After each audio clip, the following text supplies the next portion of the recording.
Сәлем достар. Бүгін небәрі 5 минутта дайындалатын, әр дастарханның сәні болатын тунец қосылған салат дайындайтын боламыз. Сіздерден лүпілмен тіркелу, менен жаңа видео.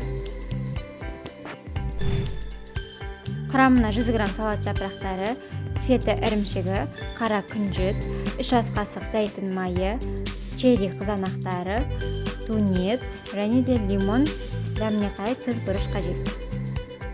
Алдымен зәйтүн майына кез келген бұрыш, тұз және де 1 ас қасық лимонды қосып, жақсылап араластырып аламыз.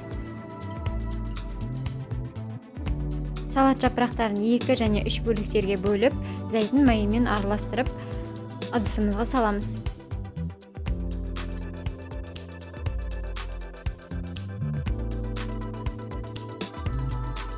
Қызанақтарымызды 2-ге бөліп, салат жапырақтарының бетіне орналастырамыз. Арнайы салатқа арналған тунец алатын болсаңыз, ішінде сүйектері болмайды. Араластырылған тунец, содан соң фета ірімшіктерін кезек-кезек саламыз. Әрлеп болған соң соусымызды құйып, қара күнжіттарымызды бетіне себеміз. Мінекей осындай дәмді әрі пайдалы салатымыз дайын.